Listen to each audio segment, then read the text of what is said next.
그렇게 보시면 좋을 것 같고요. 제가 여기 보면은 생존이라는 키워드를 썼어요.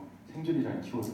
근데 아마 여기 계신 분들은 학생분들이시고 초기 창업자분들이기 때문에 생존보다는 성공이라는 키워드를 더 많이 들어보셨을 것 같아요. 그런데 우리가 실제 사업을 하고 비즈니스를 나가보면은 성공은 나중 얘기예요. 살아있어야 됩니다. 그걸 생존이라고 하거든요. 그러면 내가 어떤 아이템을 가지고 생존하기 위해서 어떻게 해야 되느냐. 제가 아까 일찍 와가지고 한 번 한 번 찾아다니면서 어떤 일을 하시는지 아이템이 뭔지에 대해서 지금 물어봤어요. 그리고 그 각각의 아이템이 있고 상표가 있잖아요. 그걸 가지고 뭔가 우리 사업을 할 거란 말이에요. 내가 직접 사업을 하든가 아니면 다른 사람이 사업을 할 수 있도록 내가 지식재산권을 줄 수가 있는데 그러기 위해서는 반드시 챙겨야 될 거는 생존의 문제입니다. 저는 특허에 대해서 생각을 열심히 한 사람이고요. 자, 여기 보면은 파도가 나와요. 파도. 엄청난 파도죠. 그래서 쓰나미 같은 파도가 몰려올 때 당신은 어떻게 하겠습니까? 이 파도를 타는 사람이 되겠습니까? 아니면은 이 파도에 의해서 파괴되는 사람이 될 것 같습니까? 여기 보시면은 어떤 사람이 서핑보드를 타고 있어요. 이 사람은 서핑보드를 탈 수 있는 역량을 가지고 있기 때문에 이 지체만한 파도가 몰려올 때에 신나게 파도를 탈 수가 있어요. 그런데 이 사람이 아니고 다른 사람이면 어떨까요? 이 파도가 몰려오면 어떻게 되죠? 파도를 향해 가면 될까요? 파도를 향해 피해야 될까요? 그렇죠. 피해야 살 수 있겠죠. 자, 그렇다면은 2019년도, 2020년도, 21년도는 변화의 시대예요. 그럼 우리도 이 변화의 시대에 생존할 것인지 죽을 것인지를 생각할 수 있습니다. 가능하다면은 이 변화의 파도를 탈 수 있는 사람이 되면 좋겠죠. 우리가 열심히 좋은 아이템을 만들었어요. 아까 이제 말씀하신 대로 데오드란트였나요? 예, 데오드란트 같은 상품도 만들어가지고 출시를 했어요. 출시했는데 그럴 일은 없겠지만 오늘 갑자기 경고장이 온 거예요. 귀사에서 판매한 아무래도 따만나 이 제품이 우리가 가지고 있는 등록 특허를 침해를 했습니다. 그러니까 그 쇼핑몰에서 당장 내려주세요 라는 경고장을 받을 수가 있어요. 실제적으로 제가 아는 후배한테서 전화가 왔어요. 선배님, 제가 특허하는 거 아닙니까? 우리가 어떤 제품을 출시를 했는데 그 쇼핑몰에서 내용 증명이 왔다. 뭐냐면은 이 회사에서 어떤 제품을 중국에다가 주문을 줘가지고 만들어서 출시를 했어요. 되게 유명한 제품이에요. 근데 그거에 대해서 어떤 회사가 등록 디자인을 가지고 있는 거예요. 그래서 이 등록 디자인이 그 쇼핑몰에다가 내용 증명을 보낸 거예요. 이 제품 같은 경우는 우리 등록 특허를 침해했다 그러니까 당장 내려달라. 그러니까 그 쇼핑몰 담당자가 이쪽 제 후배 회사한테 이런 그때는 경고장은 아니고 뭐냐면은 메일로 내용 증명이 왔었어요. 그래서 어떻게 하면 되겠냐 그런 식으로 했었는데 일단 이 경고장을 일단 받으면은 이게 법적인 거잖아요. 법적인 거 받으면은 일단 기분이 되게 나빠요. 기분이 나쁘고 걱정이 돼요. 걱정이 되고 내가 이거를 해야 되나 말아야 되나 그런 생각을 한다는 거죠. 또 최근에 또 어떤 제 이제 페이스북 친구가 저한테 이제 메시지를 보내왔어요. 자기가 중국에서 요즘 보면은 여기 LED로 나와가지고 기미 같은 거 이렇게 없애는 거 있잖아요. 그거를 되게 우리나라에서 판매하면 비싼데 중국에서 들으면 한 6배 정도가 싸대요. 싼데 그거를 내가 들여다 팔고 싶은데 어떤 회사에서 아마 특허 디자인권을 가지고 있을 것 같다. 이걸 그래서 판매하는 게 좋으냐 안 좋으냐를 저한테 일단 보냈더라고요. 그래서 제가 디자인 특허를 딱 보니까 비슷한 것 같은 거예요. 그래서 이거 아무래도 비슷한 것 같다. 좀 더 생각을 해봐라 했더니 이 사람이 어떻게 했을까요? 그 제품을 들여다 팔았을까요? 팔지 못했을까요? 네, 결국 그냥 심장이 떨려가지고 못 팔았어요. 그만큼 우리가 사업을 하다가 이런 경고장을 받게 되면은 사업을 한 데 있어가지고 그동안 열심히 개발해 놓은 거 팔지 못할 수도 있습니다. 자, 실제 볼게요. 여기 보면은 많이 사용하셨죠? 2018년도에 여름에 여기 보면은 손선풍기가 있어요. 손선풍기. 자, 이 손선풍기에 대해서 어떤 권리를 확보할 수 있을까요? 기본적으로 우리가 알고 있는 상식으로 특허, 실용진학, 디자인 그런 걸 확보할 수 있을 거예요. 아마 상표는 별로 안 썼겠죠. 상표 쓸 수도 있겠지만 그래서 A라는 기업이 이게 이제 2018년도에 상당히 잘 뜰 것 같아가지고 중국에다가 오더를 냈어요. 이거를 몇만 개, 몇천 개인지 몇만 개인지 모르겠는데 그거를 만들어주세요. 그래서 다 준비를 했어요. 그래서 그거를 쇼핑몰에다 올렸던 거예요.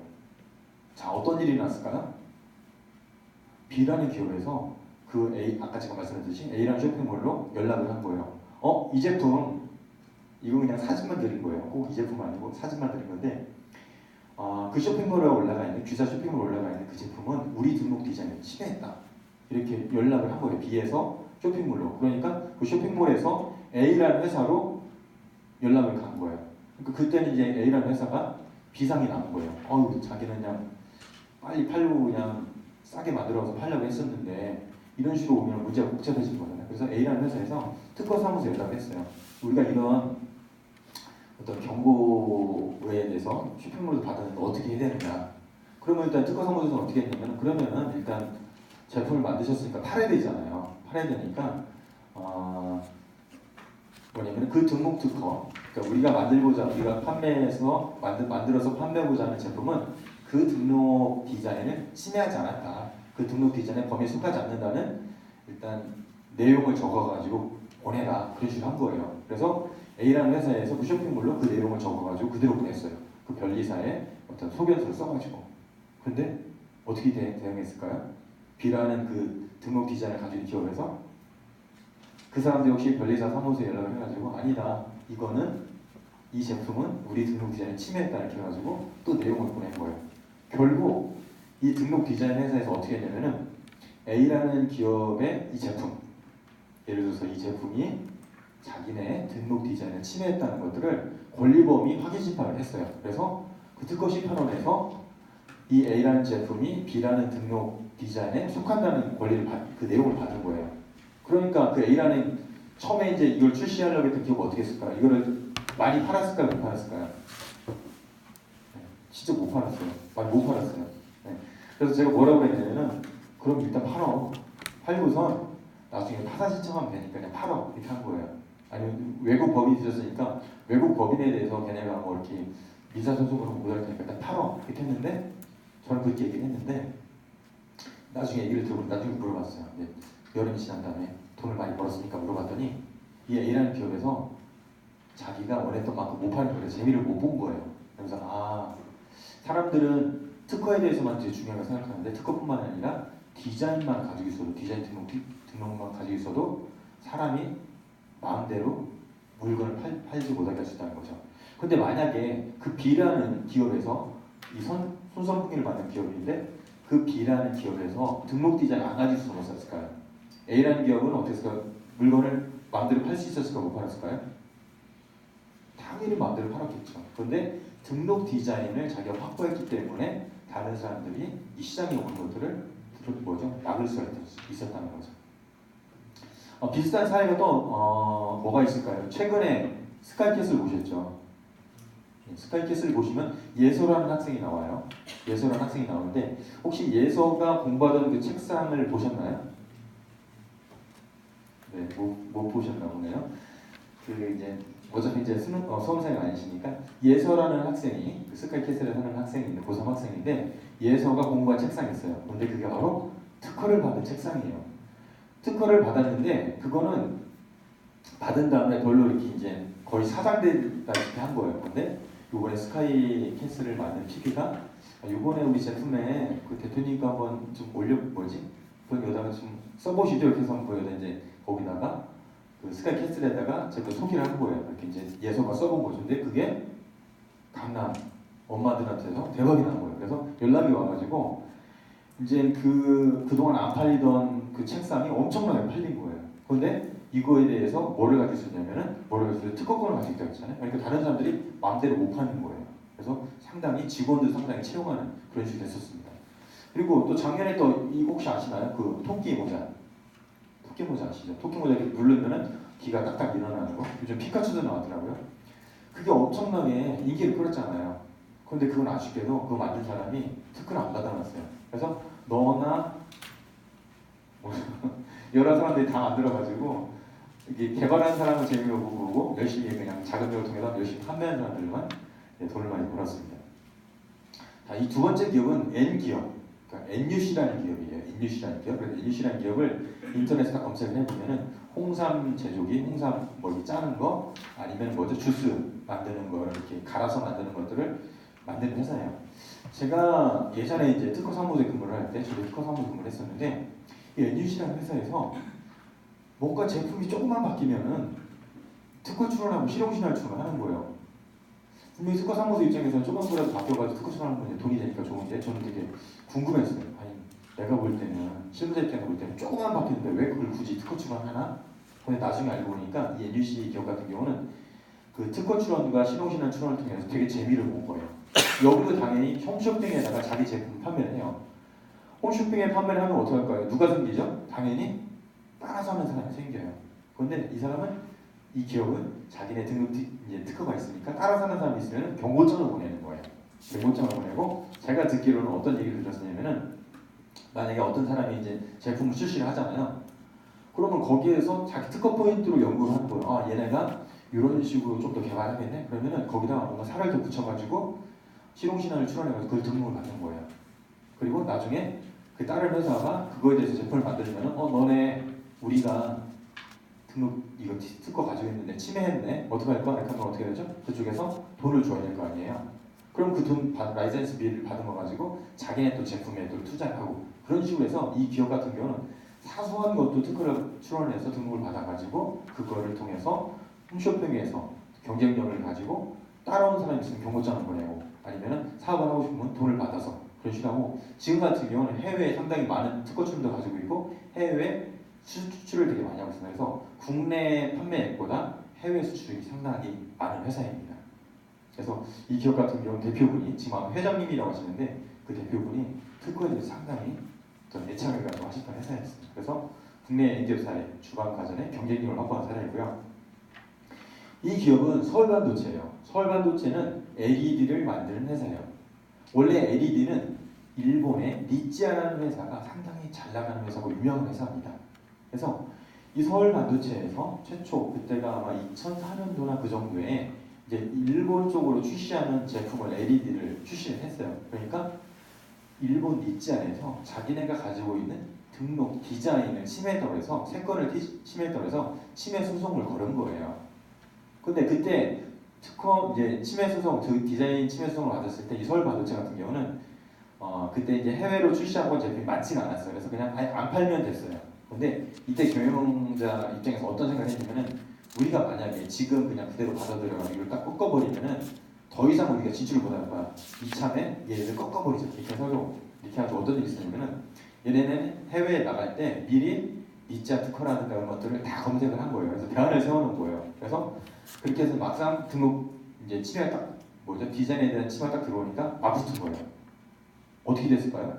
3년에 걸쳐서 오락가락 하다가 결국 나중에 이제 그럼 서로 간에 크로스 라이센싱을 통해서 이제 서로 간에 인정해주기로 끝난 거예요.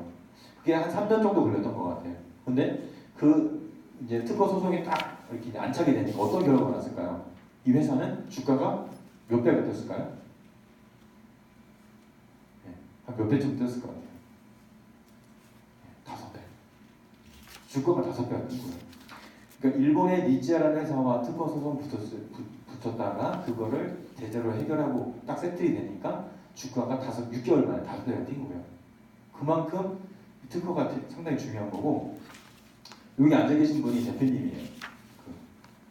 그 대표님인데 이 대표님 같은 경우는 특허에 대해서 엄청나게 되게 밀도 있게 하시는 분이에요. 그래서 그 니치아하고 그때 소송을 붙을 때 그때 소송을 붙었을 때 대리하는 회사가 특허 회사가 제가 있었던 특허 회사였는데 이 대표님 같은 경우는 그 특허 소송이 붙으면은 특허 소송이 이길 때까지 머리를 안 깎겠다. 그래서 전투의지를 해가지고 실제 어떻게 됐을까요? 이게 한두 달 내에 끝나는 게 아니거든요. 장발의 대표님이라고 이렇게 불려주기도 했어요. 그만큼 오랫동안 했었는데 그만큼 결전의 의지를 가지고 붙어가지고 니치아라는 특허를 이겼던 거예요. 그 다음에 어떤 미국의 필립스라든가 오스람이라든가 그쪽하고 또 크로스라이스를 한 거예요. 그러니까 이 서울반도체가 해외에서 유명한 회사가 아니었어요. 그런데 해외 기사에 2000년 몇 년도 기사에 보니까 한국의 서울반도체 회사가 일본의 니치아라는 회사와 특허 소송을 붙어서 이겼다. 그러니까 뭐 오스라마 독일의 오스라마로는 크로스라이싱했다. 필립스도 크로스라이싱 이렇게 하니까 이 서울반도체가 갑자기 유명해진 거예요. 우리가 알다시피 삼성과 어디죠? 애플의 그 특허 소송이 있었잖아요. 분명히 기술적인 분쟁이 있고 있지만은 그 어떻게 했을까요? 이제 그 전에는 어떤 휴대폰이 유명했죠? 노키아가 유명했잖아요. 그런데 삼성과 애플 소송이 난다 보니까 사람들 머릿속에는 휴대폰 하면 어디만 생각나는 거예요? 삼성, 애플만 생각나는 거예요. 그만치 이 서울 반도체 같은 경우도 LED 하면은 글로벌 입장에서는 한국에 서울 반도체가 있구나 이렇게 인식을 하게 됐어요. 그래서 글로벌 브랜드를 가지게 됐고요. 그때 이제 10년 전이죠. 2006년이었으니까 2006년만 해도 여기가 LED 특허가 많지는 않았어요. 그런데 지금 10년이 딱 지나가고 특허팀이 열심히 하니까 지금 해외 특허도 엄청 많습니다. 그리고 지금 어떻게 할까요? 찾아다녀요. 자기네 등록 특허, 해외 특허를 쓰고 있는 업체를 찾아가지고 경고를 보내요. 요즘 LED 같은 경우는 자동차 산업에도 많이 쓰이거든요. 그러니까 해외 자동차 산업들을 찾아다니면서 너네가 우리 등록 디자인을 침해했어. 등록 특허를 침해했어. 하면서 찾아다니면서 이렇게 이제 소송을 겁니다. 자, 그러면 소송을 걸면 어떤 효과가 있을까요? 그렇죠. 네. 돈을 받을 수도 있고 아니면은 유리한 협상을 할 수가 있어요. 그래서 거래를 할 때도 상당히 좋은 조건을 할 수가 있습니다. 그래서 이런 서울 반도체는 상당히 특허를 되게 잘하는 회사다. 그 다음에 이 회사는 이 회사가 아니고 이건 뭐냐 팥빙수예요. 팥빙수. 그래서 혹시 이제 스노우볼이라고 들어보셨나요? 스노우볼 팥빙수라고 해서 여기 유명하지 않은 것 같은데 서울에서 유명하다고 합니다. 저는 잘 모르겠는데 그래서 이게 K 브랜드가 스노우볼이라는 이제 팥빙수 유명한 어떤 분이 말레이시아에 가서 이 스노우볼을 열었어요. 판매점을 열어가지고 1호점을 성공적으로 했어요. 그래서 2호점을 열기 바로 직전에 어떤 거를 해봤냐면 아무래도 좀 상표가 중요하잖아요. 그래서 그 스노우볼이라는 상표를 출원하려고 말레이시아 알아보니까 이미 2, 3년 전에 중국인이 출원해서 등록을 받은 거예요. 그래서 이 스노우볼이라는 이름은 말레이시아 쓸 수가 없는 거예요. 이 사람 자체가.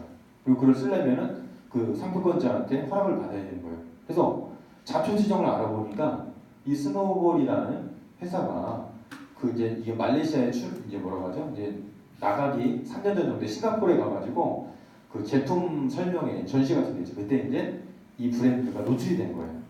이 노출이 되자마자 중국 사람이 말레이시아에다가 상표 출원해가지고 등록을 받았던 거예요. 결국 이제 이 업체는 어떻게 했냐면은 이 스노우볼이라는 이제 우리나라 브랜드를 못 쓴 거예요. 근데 이 말레이시아라든가 동남아시아 같은 데 보면은 우리나라 제품 브랜드를 되게 좋아해요. 당연히 그럼 우리나라 제품 브랜드를 가지고 팥빙수를 이제 출시를 해야만이 사람들한테 인기가 좋은데 왜냐면 한국에서 유명한 거래 좀 쓰이거든요. 그런데 이 한국에서 유명한 이 브랜드를 정작 이 제품은 똑같은 제품인데 스노볼이 없어있죠. 똑같은 제품인데도 불구하고 이 스노볼이라는 상표를 말레이시아는 못 쓰는 거예요. 그러니까 이 프랜차이즈를 가져간 분이 자기가 개인적으로 가지고 있던 브랜드를 쓴 거예요. 사업이 잘 됐을까 안 됐을까요? 안 된 거예요. 왜냐면은 자기 브랜드를 쓰면은 그거는 말레이시아 입장에서는 말레이시아 사람 입장에서는 특별한 게 아닌 거예요. 어떤 특별한 사람, 어떤 한 사람이 만들었네라고 생각한 거예요. 그런데 한국의 스노우볼이다 이제 유명했겠죠. 결국 그래서 이 사업을 그러니까 마스터 프랜차이즈를 하려고 했던 분이 결국 사업을 접었어요. 그만큼 상표가 중요하다는 겁니다. 그래서 만약에 우리가 어떤 제품이 있거라든가 있어가지고 해외를 나가고 싶다, 프랜차이즈를 나가고 싶다 그러면 반드시 해당 나라에서 상표를 등록해놔야 돼요. 그리고 우리가 만약에 돈이 있어가지고 마스터 프랜차이즈를 우리가 한다. 그럴 경우에도 그 제품이 해당 국가에서 상표권이 확보되는지 알아야 됩니다. 자, 이런 팥빙수 중에 유명한 제품이 뭐 있어요? 많이 드신 제품? 설빙이 있죠. 근데 설빙이 최근에 중국에 있는 업체에서 이제 설빙을 파는 업체에서 설빙한테 소를 제기를 했어요. 무슨 소를 제기를 했냐면은 너네가 중국에서 브랜드를 제대로 관리 안 했다고 해서 소를 제기를 해가지고 돈을 5억인가 얼마를 물어줘야 돼요. 중국 업체한테. 뭐냐면은 설빙이 중국에 상표를 출원하기 전에, 그러니까 제품이 나가기 전에 이미 중국 사람이 설빙이라는 상표를 중국에 출원해가지고 등록을 받아놓은 거예요. 그러니까 설빙의 제품이고 프랜차이즈임에도 불구하고 설빙이라는 이름을 쓸 수가 없는 거예요. 근데 그거를 이제 이번에 중국에 소송 거는 뭐냐면은 설빙 너네가 그거를 알고 있었음에도 불구하고 상표 등록 못 받을 수 있다는 걸 알고도 불구하고 우리한테 그걸 얘기해 주지 않았어. 그래서 우리는 영업상 손실이 있어. 고지의 의무를 너희들이 무시했어. 이렇게 해가지고 소를 제기해가지고 이제 돈을 물어줘라. 그런 식으로 하게 된 거예요. 그만큼 우리가 어떤 해외 프랜차이즈 나갈 때는 상표가 중요하다는 거죠. 자, 이 기업 제가 알고 있는 대표님이에요. 제가 알고 있는 대표님인데 최근에 대법원에 상고까지 갔는데 기각을 당했어요. 보통 우리가 어떻게 하냐면은 특허를 출원하게 되면은 특허청에서 심사를 해요. 그리고 만약 그거에 대해서 만약에 어떤 등록된 특허에 대해서 무효 심판이나 권리법과 확인 심판이 되면 심판원이라는 곳에 해요. 그다음에 여기서도 안 되면 특허법원에 가고 그다음에 안 되면은 이제 대법원에 가는 거예요. 근데 이 대표님이 2001년도에 어떤 일이 있냐면은 아는 조카가 있었는데 조카가 이제 집단 이제 여자 조카가 있었는데 집단 폭행을 당한 다음에 도자기 굽는 곳에서 이렇게 이제 시신이 이렇게 불타 없어진 거예요. 그래가지고 그 일로 인해 가지고 이제 그 조카의 어머니죠. 그러니까 이분의 뭐라고 하죠? 이제 조카 엄마니까 뭐라고 하죠? 죄수시도가 해야 되나요? 그분이 이제 정신 이렇게 돌아가신 자살하고 돌아가셔가지고 이분 대표님이 그러한 일이 이런 불상사가 앞으로 있으면 안 되겠다고 싶어가지고 어떤 걸 만들었냐면은 그때는 이제 이런 휴대폰이 아니었는데 이 폰 중에 이쪽에 비상 버튼을 딱 누르면은 이제 비상 버튼을 누르면은 소리가 안 나가면서 이제 우리 부모님한테 연락이 가는 거예요. 연락이 가면서 지금의 상황이 오디오로 전달이 되는 거예요. 그러면은 뭐 위급한 상황이 있을 경우에 딱 누르면은 이제 이건 전화가 안 되면서 이제 부모 연락처로 딱 연락이 가는 거죠. 그거를 이제 특허를 출원해서 등록을 받아놓은 거예요. 너무 중요하기 때문에. 그래서 이제 그 후에 등록을 받아가지고 1년 후에 어떤 기업하고 면담을 했어요. 그 이제 두 차례인가 몇 차례인가 1년, 2년에서 면담을 했는데 결국 그 대기업에서 이제 뭐 했냐면은 한번 같이 얘기해보자. 그 제품 괜찮을 것 같으니까 이렇게 했는데 결국 그 대기업과 이 기업하고는 연결이 안 됐어요. 그런데 어떤 일이 났을까요? 1년 후에 그 대기업에서 똑같은 서비스가 나온 거예요. 알라딘 프로 서비스라는 거죠. 그래서 비상벨 딱 누르면은 연락이 가는 거. 그러니까 이 기업에서는 소문 조금 기업이 어떻게 했을까요? 아, 그 대기업이 우리 특허를 침해했어요. 그래서 그때부터 침해 소송이 붙은 거예요. 그래서 그때가 그 2006년부터 침해 소송이 붙어가지고 며칠 전에 대법원 판결이 나온 거예요. 십몇 년이 붙은 거예요. 근데 이때 이제 이 대표님이 그 십몇 년 특허 소송을 하면서 어떤 일을 하냐면은 자기 가지고 사옥이 있었어요. 80억인가? 얼마나 사옥인데 80억인가 40억인가 사옥이 있었는데 그걸 다 팔아가지고 소송을 낸 거예요. 근데 결국 진 거예요. 네. 그래서 우리는 특허만 냈다고 그래가지고 다 되는 건 아니에요. 그러면 어떤 요소 이제 저 나름대로 저는 이제 특허를 이제 기획하고 컨설팅하는 입장이니까 그래서 어떠한 교훈점 얻을까 하다가 저는 제가 나름대로 세운 이제 교훈점 뭐였냐면은 이분이 해외 출연도 많이 했어요. 근데 유독 이 건만은 해외 출연이 안 나가 있는 거예요. 그래서 만약에 이분이 국내에만 등록받은 게 아니고 미국에서도 만약에 등록을 가지고 있었다고 그러면은 분명히 그 제품도 대기업의 제품도 미국에 수출했을 거란 말이에요. 그러면은 그때 만약에 이 대표님이 해외 출연을 가지고 있었으면 만약에 미국에서 특허 소송이 있었으면은 우리나라의 어떤 결과는 좀 약간 다른 그런 특허 소송의 결과가 있을 수 있었거든요. 그리고 미국에서 특허 소송 가해가고 우리나라의 특허 소송 가해가고 차이가 되게 많이 나요. 9배 정도 차이가 납니다. 그래서 제가 얻었던 결론은 뭐냐면은 가급적이면은 해외에 출시되는 제품은 해외에서 등록을 하자. 또 하나는 뭐냐면 포트폴리오였어요. 포트폴리오에서 어떤 하나의 기술에 대해서 하나의 특허만 출원해서 등록받는 게 아니고 여러 개의 어떤 포트폴리오를 해가지고 등록 특허를 가지고 있으면은 어떤 분쟁을 할 때 상당히 좋다. 또 하나는 뭐냐면은 여기도 이제 주식회사잖아요. 주식회사인데 처음에 소송을 하다가 약간 타협점이 있을 수가 있었어요. 그런데 그때 분위기를 보니까 이 회사가 이길 수 있을 것 같은 거예요. 그래서 이때 주주님들이 여기서 세트하지 말고 더 나가보자 한 거예요. 그래서 우리가 특허 소송할 때도 막 돈을 더 많이 받아야지 못 쓰게 돼서 끝까지 나갈 게 아니고 적정한 타협점을 통해서 어느 정도 협상 그 수준에서 딱 멈추다 그러면은 아마 이 대표님도 더 많은 돈을 쓰지 않고 또 대기업과 뭔가를 해가지고 되게 잘했을 거라는 생각도 할 수 있고요. 또 하나는 뭐냐면은 대기업과 중소기업과 어떤 특허 기술 문제 있을 때 항상 뭐라고 하죠? 특허 출원을 기본적으로 해놔야 된다는 그런 교훈을 얻을 수 있습니다. 자, 그렇다면 우리가 이제 우리 창업을 하고 특허를 출원해서 등록을 받을 텐데 어떻게 그럼 생존할 수 있겠느냐? 자, 여기 보면은 제가 스포츠라는 단어를 썼어요. 스포츠.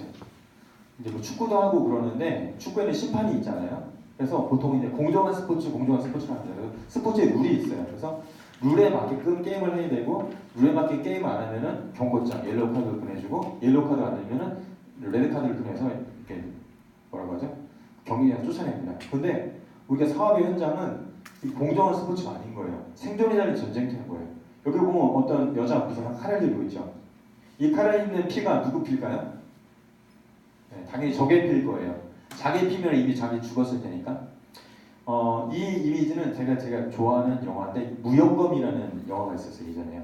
그 무용검이라는 영화가 있었는데 이 여자 무사가 뭐라고 얘기를 하냐면은 내 칼은 적을 죽이기 위한 칼이 아니다. 내 칼은 나의 소중한 사람을 지키기 위한 칼이라는 거예요. 그래서 나의 소중한 기술을 지키기 위해서 어떤 거죠? 우리는 특허를 내고 상표를 출원해내고 디자인을 출원해야 됩니다. 뭐 상대방을 내가 특허를 조건해가지고 상대방을 골탕 먹이고 산업발전에 뭐 저장하는 그게 아니고 내가 진짜 애써서 개발한 기술인데 보호를 해야 되잖아요. 만약에 권한 없는 사람들이 마음대로 쓴다든가 그러면 안 되잖아요. 그러니까 내가 소중히 개발한 기술이니까 충분히 보상을 해주세요. 그거에 대한 예의를 지켜주세요. 이런 식으로 생각을 하는 거죠. 결국 뭐냐면은 비즈니스 현장은 현실적으로 준비야만이 살아남을 수 있습니다. 자 여기 보면은 뭐가 보이죠? 거북이들이 보여요. 거북이들이 알을 낳을 때 몇백 개 낳는데요. 그래서 그 거북이들이 알에서 깨어나서 바다를 향해 나갑니다.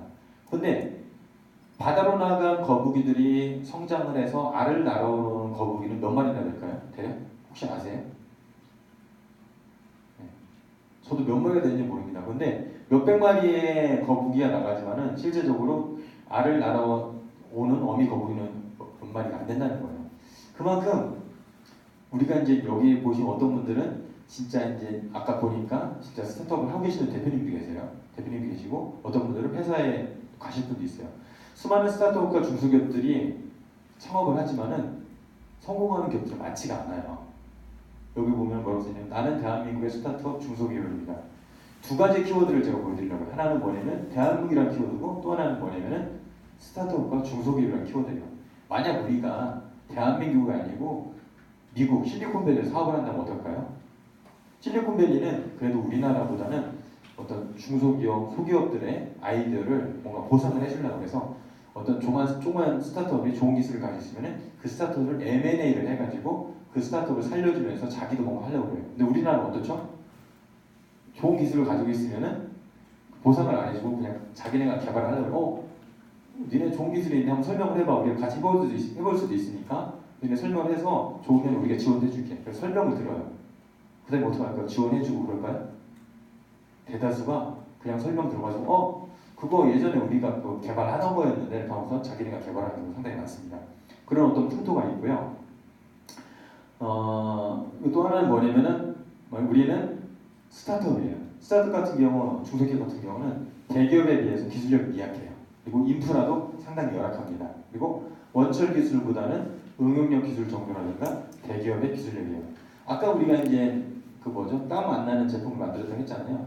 대기업에서도 그거를 만들려고 해요. 그럼 그쪽에서는 이미 엄청난 연구소라든가 연구 인력들이 있는 거예요. 근데 우리 여기 참석자분들은 어떻죠? 우리가 연구했던 거, 배웠던 걸 가지고 만드시는 거잖아요. 그만큼 약간 출발이 늦어요. 출발이 늦기 때문에 우리한테 맞는 전략을 세워만이 살아남을 수가 있습니다. 자, 여기서 보시면은 많은 분들이 달리기를 하세요.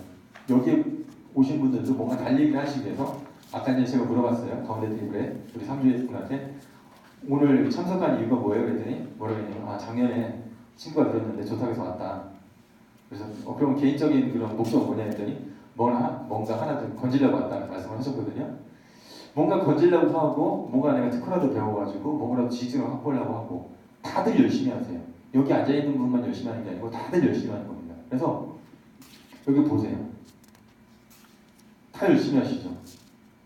출발점에도 열심히 하세요. 중요한 건 뭐냐면은 승패라는 거는 전략적 우위를 누가 선정하느냐예요. 열심은 기본이라는 거죠. 내가 열심히 하겠습니다. 최대한 열심히 하겠습니다. 최선을 다하겠습니다. 다 열심히 해요. 사업하려고 하는 사람들은. 그래서 우리가 중요한 건 뭐냐면은 시장에서 전략적 우위를 선점하는 겁니다.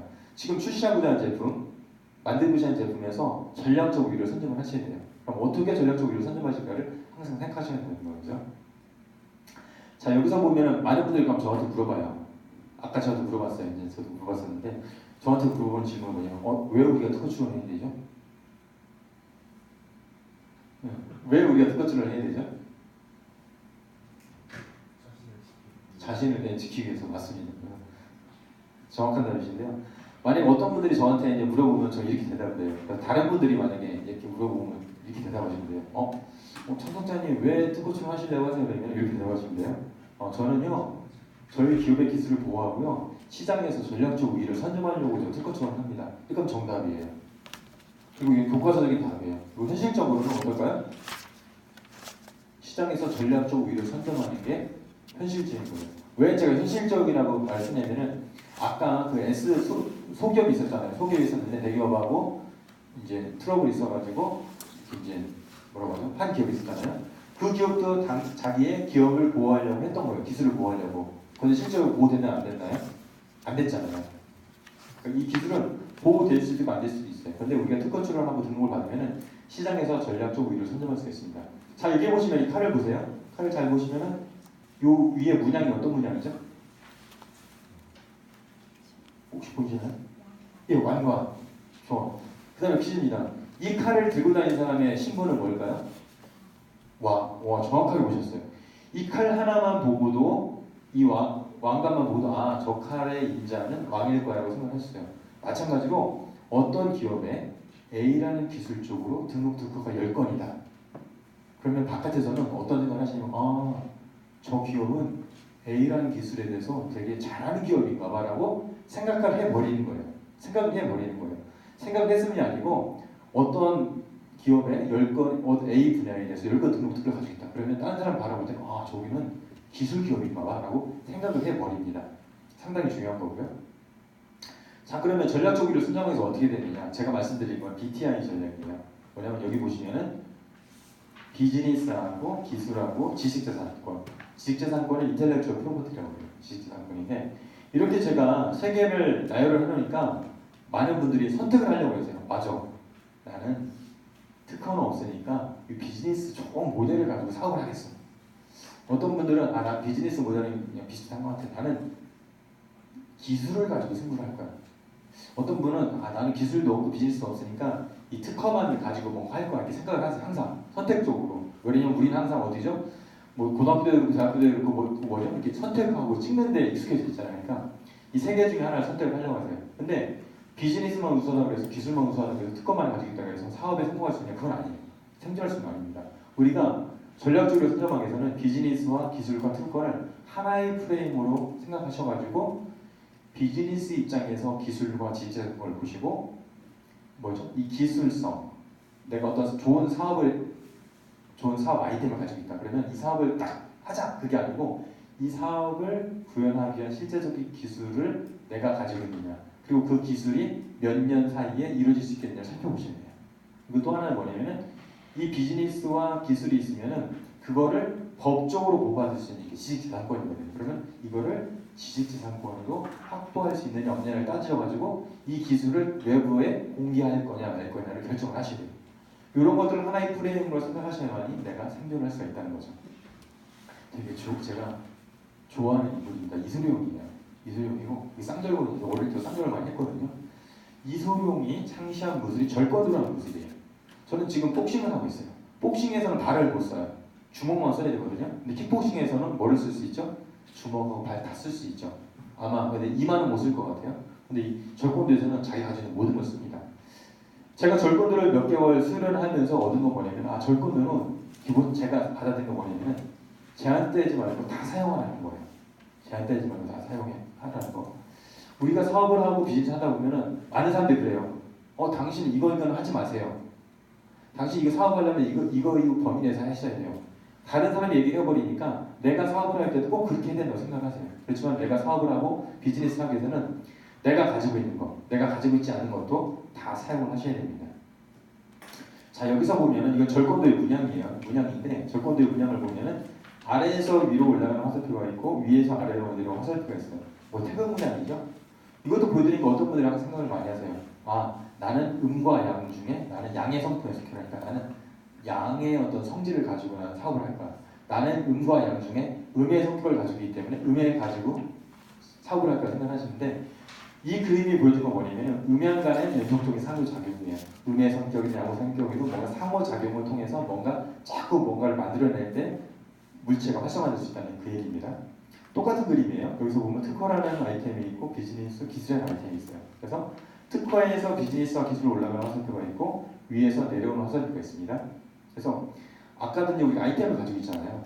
그럼 그 아이템과 그 아이템을 구성하기 위한 비즈니스를 구성하기 위한 기술 인력이 있을 거라는 거예요. 아까 이제 조성료 같은 거 말씀하셨잖아요. 그게 이제 기술력이 되는 거예요. 그러면 그 아이템하고 그 기술력에 관련된 특허를 검색을 해보세요. 아까 이제 어떤 분이 저쪽 대표님께서 키프레스를 검색을 해보셨다고 하셨는데 키프레스 검색하는 것처럼 검색을 하셔가지고 거기서 핵심 특허를 이제 특허를 분석을 해서 핵심 특허를 찾아내세요.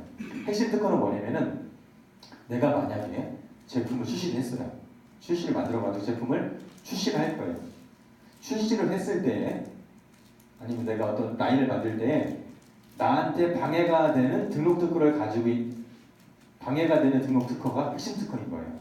내가 사업하는 데서 나한테 걸림돌이 되는 특허, 그 핵심 특허예요. 그래서 그 핵심 특허를 찾아내가지고 그 핵심 특허를 어떻게 피해갈 건지 생각을 해보셔야 돼요. 그다음에 이 특허를 분석하다 보면 기술, 내가 가고자 하는 기술 트렌드가 보여요. 아까 말씀하신 대로 땀 안 나게 하는 것들을 찾아보시면은 이미 땀 안 나는 것에 대해서 좋은 그런 과제에 대해서 많은 분들이 특허 출원했어요. 그러면 이걸 딱 보면서 땀 안 나게 하는 거는 트렌드가 이쪽에 있네. 그래서 기술 트렌드가 나와요. 그러면은 이쪽으로 있는 거 보니까 안 된 거예요. 그러면은 난 이쪽으로 해야 되겠어. 이쪽은 공백 기술이 있네 싶으면은 나는 공백 기술 쪽으로 기술을 더욱더 개발할 수가 있습니다. 그래서 이제 이 특허로부터 기술 R&D 전략도 짜고 비즈니스 전략도 나올 수가 있어요. 그래서 이제 비즈니스와 기술을 또 확보하겠죠. 그러면은 아까 처음에 말씀드렸듯이 뭐냐면은 이 비즈니스와 기술을 법적으로 보호할 수 있는 거는 특허권, 뭐죠? 디자인권 이런 지식재산권밖에 없습니다. 법적으로 보호할 수 있는. 그래서 기술을 보호할 수 있는 특허를 획득하고 특허가 획득이 된 걸 활용할 줄 알아야 돼요. 그다음에 그거를 사업에 쓸 수 있는 전략도 우리가 따져봐야 되겠죠. 그래서 이거를 한 번만 하는 게 아니고 여기 보죠. 연속적인 상호 작업을 통해서 특허에서 비즈니스와 기술을 자꾸 이제 업그레이드 시키고 비즈니스와 기술이 나올 때마다 특허를 자꾸 업그레이드 시키는 게 필요합니다. 자, 여기 보시면 좋은 차가 나와요. 좋은 차가 나오는데 혹시 이런 차를 만들 수가 있을까요? 없겠죠. 어떻게 하는 거는 이 차를 소유할 수가 있죠? 맞아요. 돈이 있으시면 돼요. 참석자분께서 이 돈만 가지고 계시고 그러면 차를 살 수가 있어요. 그리고 드라이버 라이센스만 있으면 차를 운전할 수가 있다는 거죠. 지금까지 우리가 이제 특허가 중요하다고 그러니까 좋아. 내 친구도 특허를 배워가지고 명세서를 쓰고 상표 등록을 배워가지고 상표 제대로 출원해가지고 내 기술을 우리 회사에서 자체적으로 다 보호할 거야. 이렇게 하시면은 잘못된 적용인 거예요. 이 차가 좋다고 해서 내 배워가지고 이 차를 만드나 못 만듭니다. 이 차를 내가 소유하고 운전하기 위해서는 이 차를 구입할 수 있는 돈하고 이 차를 운전할 수 있는 드라이버 라이센스만 있으면 되는 거예요. 결국 뭐냐면은 우리가 특허의 중요성을 인식을 했으면은 특허는 이미 전문가들이 있어요. 특허 사무소 전문가들이 있기 때문에 특허 전문가들을 그들의 전문력을 쓸 수 있는 뭐가 있으면 될까요? 말씀하신 대로 돈이 있으시면 돼요. 돈이 있고 그분들과 소통할 수 있는 기본적인 특허 지식이 있으면 돼요. 특허 지식이 있으면 이거 해주세요. 이거 해주세요. 이게 맞나요? 이게 맞아요? 어떻게 해야 되죠? 물어볼 수 있는 거죠. 내가 기초적인 것들 알고 있어야만 이것도 물어볼 수가 있습니다. 자, 그러면 기초적인 걸 알아볼게요. 기초적인 게 뭐냐면 직장의 정의를 한번 다시 한번 살펴보도록 하겠습니다. 이 빨간 글씨를 한번 같이 한번 읽어볼까요? 혹시 앞에 보시고 빨간 글씨만 같이 읽어보겠습니다. 시작. 인간의 창조적 지적 활동 또는 경험의 산물로서 재산적 가치를 법적으로 보호하는 것, 타인의 사용을 배제 가능. 누구의 사용을 배제 가능한다고요? 이게 상당히 중요한 거예요. 나만 쓸 게가 아니고 비슷한 말일 수 있겠지만 나만 쓸 게가 아니고 타인의 사용을 배제할 수 있는 게 지식재산권인 거예요. 그걸 법적으로 보호하는 겁니다. 그러니까 뭐냐면은 내 기술이니까 쓰지 마. 내가 독점권 가지고 이거 쓰지 마. 내 브랜드니까 쓰지 마. 내 디자인 쓰지 마. 쓰려면 돈 내. 너 내 허락 없이 썼네? 썼으니까 돈 내. 이렇게 얘기할 수 있는 게 지식재산이라는 거예요. 그리고 법적인 것들을 나타내기 위해서 지식재산권이라는 말을 붙입니다. 그래서 여기 보면 지식재산권에는 이런 것들이 있어요. 산업재산권. 우리가 배워보고자 하는 이런 특허권 이런 게 있고요. 저작권이 있습니다. 신지식재산권이 있어요. 요즘 보면은 이 저작권이 상당히 뜨고 있습니다. 그래서 오늘은 우리가 특허에 대해서만 다루지만은 이 저작권에 대해서도 나름대로 학습할 필요가 있습니다. 그래서 기본적인 걸 말씀해 드리면 뭐냐면은 우리가 아까 이제 기술을 보호한다고 그랬잖아요. 기술을 보호한다고 했었는데 아까 이제 우리 가운데 앉아 계신 3조의 저한테 제가 이제 그럼 가구도 특허 출원했으니까 물어보셨거든요. 그럼 과연 어떤 거를 특허 출원하고 어떤 거를 상표 출원할 거냐? 이 특허권이라는 것들은 눈에 보이는 제품 같은 것들을 보호할 수가 있어요. 눈에 보이는 제품 같은 거 보일 수 있는데 기술적인 요소가 포함된 것들을 보호할 수가 있습니다. 근데 이 특허 같은 경우는 눈에 보이는 제품하고 또 뭐죠? 눈에 보이진 않지만 그 제품을 만들기 위한 방법이라든가 제조 방법이라든가 아니면 어떤 데이터를 처리하는 방법들 그런 방법들, 그러니까 물건하고 방법을 보호할 수 있는 게 특허라는 거예요. 그러면은 아까 말씀하신 가구라든가 그런 이제 이런 형상물 있잖아요. 이 형상물 눈에 보이고 손에 만지는 것을 보호할 수 있는 건 뭐냐면은 이런 실용신안이 있어요. 실용신안은 방법은 보호하지 못하지만은 특허라는 건 뭐죠? 물건을 보호할 수 있다. 이 디자인이라는 건 아까 말씀하셨듯이 어떤 미감을 느끼는 그런 디자인을 보호할 수 있는 거예요. 그런데 한 가지 뭐냐면은 이 디자인 같은 경우는 그 디자인을 적용하는 물품이 항상 있어야 돼요. 물품이. 그래서 이거 뭐죠? 이거 이제 리모컨에 대한 리모컨의 어떤 디자인 이렇게 얘기를 해줘야 됩니다. 근데 아까 말씀하신 대로 일반적인 어떤 캐릭터 디자인 같은 경우는 이런 디자인이 아니고 상표권으로 보여줄 수 있습니다.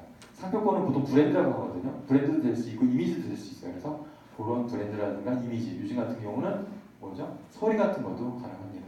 홀로그램 같은 것도 상표가 가능하고요. 모든 식품에는 유효기간이 있어요. 유효기간인 것처럼 이 특허도 출원일로부터 20년 동안 독촉권 유지를 해주는 거예요. 그 다음에 실용신안은 출원일부터 10년간, 그 디자인은 출원일부터 20년간 권리를 인정해 줍니다. 이건 단회성이에요. 20년이 지나면은 아무도 이제 권리를 보장해 주지 않습니다. 그런데 상표 같은 경우는 10년이에요. 등록일부터 10년인데 이 상표 같은 경우는 10년마다 갱신 출원을 하면은 영구히 자기 이제 권리가 되는 거예요. 농심이다. 그러면 농심이 엄청 이제 상표권이 많거든요. 그건 10년마다 갱신을 합니다. 그래서 이제 우리가 이제 여기 이제 기업이라고 썼는데 기업에다 자기 자신 이름을 쓰는데요. 이게 팀, 내가 숙지해야 기본 특허 전략인데 기본적으로 특허의 기본적인 지식을 알고 있어야 돼요. 내가 디테일하고 그런 것들은 특허 사무소 전문가들한테 맡기면 돼요. 근데 그분들하고 말을 하려면은 뭐를 알아야 되냐면 이제 용어를 아셔야 돼요. 용어. 만약에 우리가 미국인하고 대화를 하려면은 뭐를 잘해야 돼요? 영어를 뭐 잘하지 못하다 할 줄 알아야 되잖아요. 뭐 중국인하고 얘기하기 위해서는 뭐 중국어를 하면 좋겠죠. 그것처럼 우리가 특허 사무소 전문가들과 뭔가 얘기를 하고 그러면은 소통의 언어인 이런 용어들을 잘 아셔야 돼요. 그리고 특허 출원 절차라는 게 있습니다. 상당히 기초적인 절차, 이런 우선 심사라든가 우선 부주장 이런 것들을 알고 계시면은 나중에 비즈니스 할 때 쓸 수가 있어요. 그다음에 이런 기간 같은 거, 분할 출원, 유견지 통신 용어 같은 걸 알고 계시고요. 그다음에 내가 어떤 기술 아이템이 있으면은 그걸 특허로 보호할 거냐, 상표로 보호할 거냐, 그 방안을 아셔야 되고요. 우리가 그러니까 학교에서는 그냥 수업만 하면 돼요. 근데 현장에 나오면 우리가 비즈니스 하잖아요. 비즈니스는 빠질 수 없는 게 돈이에요. 그렇기 때문에 우리가 최단기간에 특허를 획득할 수 있는 방법들하고 최적의 비용을 설계할 수 있는 방법도 기업에서 알고 계시대요. 그다음에 우리가 특허를 확보하면은 그것들을 활용할 수 있는 방안도 아셔야 되는 거고요. 그다음에 실제적으로 특허를 할 때는 우리가 아까 이제 그 제품을 이제 만드신다고 했잖아요. 그럼 이거를 특허 출원할 거냐? 특허 출원이라면 공개가 되는 거예요. 그러면 이거 공개가 되면 이거를 공개할 거냐 말 거냐를 이렇게 결정을 하셔야 돼요. 특허 출원이 필요하냐 여부를 결정을 기업에서 하셔야 되는 거고요. 만약에 지금 이제 우리가 이제 내일이면 특허 출원 하실 텐데 지금 나온 아이템의 수준이 있을 거예요. 지금 나온 수준대로 특허 출원 하시면은 등록될 확률이 사실 적어요. 그럼 요거보다 두세 배 정도 이렇게 뭐죠? 업그레이드를 해가지고 머리를 짜서 출연하실 때 등록 확률이 높습니다. 이런 것들이 많이 필요하고요. 자, 이거 보시면은 아까 이제 우리 이주에 있는 대표님은 특허 출연 해보셨다고 하셨어요. 이제 특허 출연을 하게 되면은 1년 6개월 후에 이런 공개 공고로 해서 사람들이 검색을 할 수가 있어요. 그리고 만약에 최종적으로 심사를 마치면은 이런 등록 공고라고 해서 이 등록 공고가 나옵니다. 그래서 이런 공개 공고 보면 이렇게 이제 청구항이 있어요. 이따 나중에 변리사님이 설명해 줄 텐데 이 청구항에 기재되어 있는 게 우리의 이제 권리입니다. 자, 이게 전체적인 출원 후 흐름도예요. 만약에 우리가 이제 내일 다 출원하실 거죠? 딱 출원을 하셨어요. 출원이라는 건 뭐냐면은 기술 문서에다 적어가지고 전자 파일을 특허청 서버에다가 제출하는 거를 출원이라고 해요. 그래서 이렇게 특허 출원하면은 특허 출원 번호가 나와요. 요 위에 보시면은 요게 번호가 나오죠. 10-2009-뭐 7자리 숫자가 이거는 2009년에 출원되거나 알 수 있는 거죠. 그래서 특허 출원 번호가 나와요. 그러면은 이제 우리가 심사청구는 뭐냐면은 특허청에 우리가 서류를 제출한 다음에 3년 동안 유예를 둘 수가 있어요. 3년 동안 이걸 심사를 해주세요. 아니면 3년 동안 가만히 있다가 나중에 심사를 해주세요. 그 심사 청구하는 거를 이렇게 하면은 이제 특허청에서는 특허 심사하는 공무원을 심사관이라고 합니다. 그 심사관이 어떤 법적 요건에 맞는지 기술 요건에 맞는지에 대해서 이 출원한 아이템이 예전에 있었는지 없었는지 그 신규성을 봐요. 그 다음에 또 뭐를 보냐면은 몇 개의 어떤 기존 기술에서 이렇게 조립해가지고 쉽게 만들 수 있는지, 그래서 그걸 진보성이라고 해요. 진보성이 있느냐 없느냐를 봅니다. 그래서 그걸 따져가지고 만약에 딱 봤더니 예전에 똑같은 게 있어서 이게 신규성 이제 결여 이렇게 해가지고 거절 이유를 내요. 아니면은 딱 봤더니 똑같은 건 없는데 3개 정도를 합치면은 금방 만들 수 있을 것 같아요. 그러면 이건 진보성 결여라고 해가지고 거절 이유를 내요. 거절 이유를 내면은 그때 나오는 게 특허청에서 의견 제출 통지서나 문서가 날라와요. 여기에는 이 특허는 어떤 기술 내용인데 이거는 기존에 몇 년도에 출원됐던 선행 기술에서 똑같은 게 있기 때문에, 아니면 3개의 문서하고 쉽게 조합할 수 있기 때문에 특허를 줄 수 없습니다. 이런 문서가 나와요. 그러면은 그 문서를 받은 다음에 2개월 내에 어떤 명세서 내용을 보정할 수가 있어요. 그 보정서와 의견서를 특허청에 제출을 합니다. 그러면 특허청에서는 다시 그에서 다시 심사를 해요. 그래서 통과가 되면 특허 결정이 나옵니다. 특허 결정이 이렇게 나오는 거고요. 네, 거절이 되다 그러면 거절 결정이 나오는데 이 거절 결정이 되더라도 한 번 더 보정을 할 수가 있어요. 자, 이거 한번 기억하겠습니다. 우리가 심사를 이번에 출원하면은 거절 이유가 항상 나와요. 보통 다 나와요. 나오면은 이거는 특허 안 되나 봐 하고 포기하는 게 아니고 최소한 2번 정도의 명세서 수정할 수 있는 기회가 있습니다. 그래서 항상 탄원협력단에 말씀하셔가지고 뭐라고 하죠? 그 어떻게 수정하는지 물어보셔서 이렇게 대응을 하시면 됩니다. 자, 여기 이제 어떤 예쁜 여성이 모자를 쓰고 소풍을 가고 있어요. 자, 소풍은 힐링을 위해서 가는 거잖아요. 소풍은 힐링을 위해서 가는 거거든요. 힐링을 위해서 가는데 목적지까지 가는데 한 30분 정도 걸려요. 근데 이 사람이 빨리 가려고, 가고자 하는 목적지만 가려고 막 땀을 뻘뻘 흘리면서 가기만 하면은 힐링이 될까 안 될까요?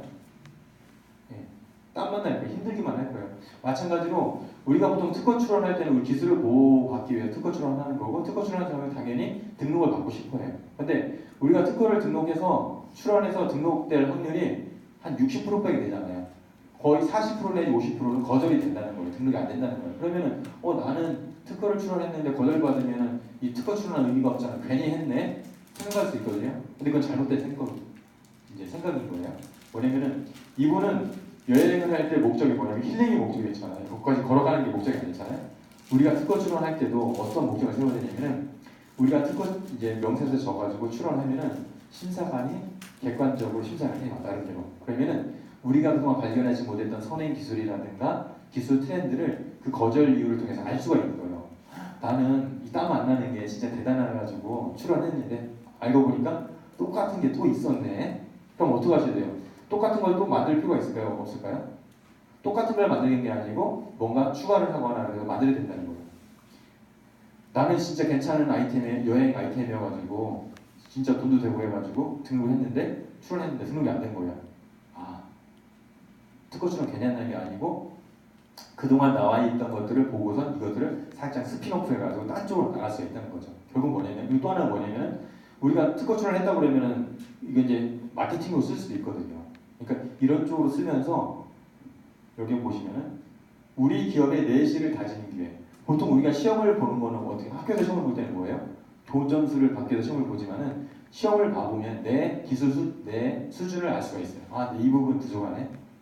그러면 체크된 것처럼 우리가 특허 출원 과정을 통해서 특허 사무소하고 얘기를 하다 보면은 나는 처음에는 이런 방향으로 나가려고 하는데 특허 사무소 얘기하다 보면 이런 방향은 이미 있던 거니까 이런 방향으로 나가야지라고 서로 간에 얘기가 올 수 있단 말이죠. 오늘도 아마 아이디어 회의를 통해서 이제 특허 증명서 작성하다 보면 검색을 하다 보면은 처음에 여기 왔을 때랑 생각이 많이 바뀔 거예요. 그런 과정을 통해서 우리 기업과 우리 비즈니스를 성장시키는 과정으로 이 특허 출원을 쓰셔야 됩니다. 자, 여기 보면은 예쁜 아기가 있어요. 예쁜 아기가 이제 엄마 뱃속에 10달 동안 있다 나오는데 우리가 보통 이제 아기를 갖게 되면은 여성분들은 뭐를 하죠? 태교를 하죠. 왜 태교를 해요? 건강한 아이, 성품이 좋은 아이들을 하기 위해서.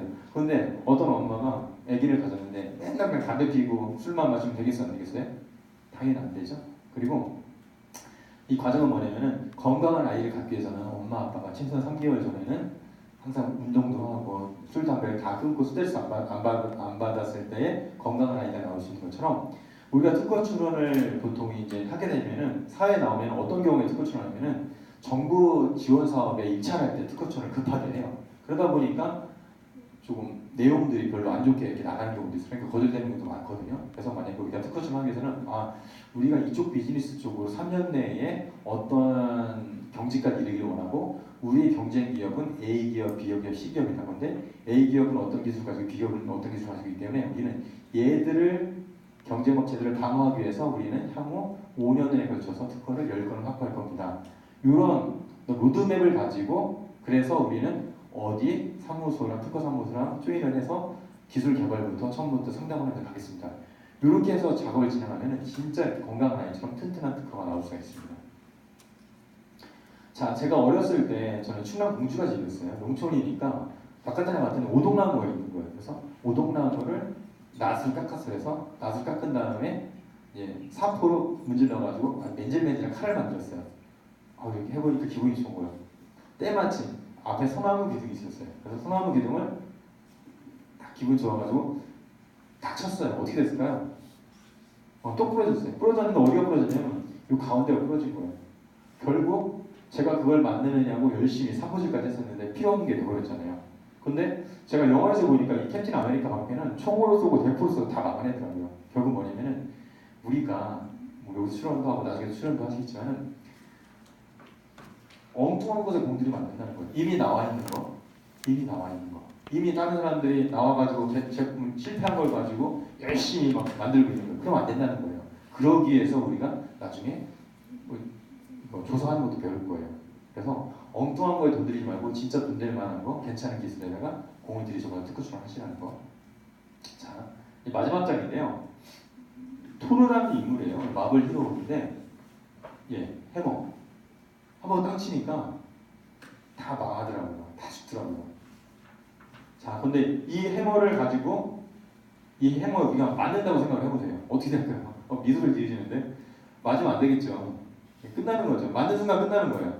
자, 그렇다면 우리는 한 가지 결정할 수가 있어요. 선택을 할 수가 있는데, 자, 특허가 진짜 이래요. 어떤 분들은 특허 있어봤자 뭐 대기업들이 다 카피하더라. 특허 있어봤자 다른 사람들이 다 카피하더라. 있어봤자 뭐해. 근데 이 특허에 제대로 한번 맞으면은 내 사업 접어야 돼요.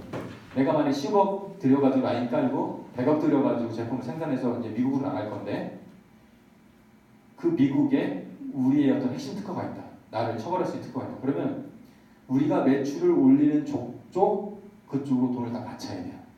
실제적으로 어떤 지방자치단체에서 협력을 해가지고 이제 스타트업을 발굴 해서 제품을 만들었어요. 그래서 미국으로 출시를 하려고 하기 전에 그쪽에 등록 특허를 검색을 해본 거예요. 딱 걸리는 게 나오는 거예요. 어떻게 했을까요? 제품 출시했을까요? 안 했을까요? 일단 보류해놨어요. 보류. 결국 뭐냐면 이 특허라는 거는 제대로 한방 맞으면은 나를 보낼 수 있는 특허가 될 수 있습니다. 그래서 여기 써있죠. 한 방 맞을 것인가, 한 방 먹일 것인가. 그래서 오늘 우리가 이제 오늘하고 내일하고 하는 특허 출원 하실 텐데, 디자인 하실 텐데, 그거 하실 때 한번 더 신경 쓰셔가지고 상대방을 한 방 먹일 수 있는 특허를 한번 만들어 보시면 좋을 것 같고요. 항상 이 그림 한번 떠올려 보세요. 뭐 특허 뭐가 필요해? 그런 분들한테 너도 한번 맞아볼래? 내 특허 맞아볼래? 그런 식으로 생각하시면 되고 항상 뭐죠? 이거는 휘두를 대상이 있잖아요. 그죠? 허공에다 휘두를까요? 휘두를 대상이 있거든요. 그 공격자가 있거든요. 그러면 우리가 특허 출원할 때도 우리가 공격할 대상, 우리가 보호할 아이템을 항상 생각하신다고 그러면 상당히 좋을 것 같고요. 지금 제가 말씀드린 것들은 제가 비즈니스 하면서 실제 저희 기업들한테 말씀드리는 거예요. 그리고 실제적으로 아까 배우고 싶어 하셨던 특허 출원 방법이라는 것들은 후속 시간에서 하실 거고요.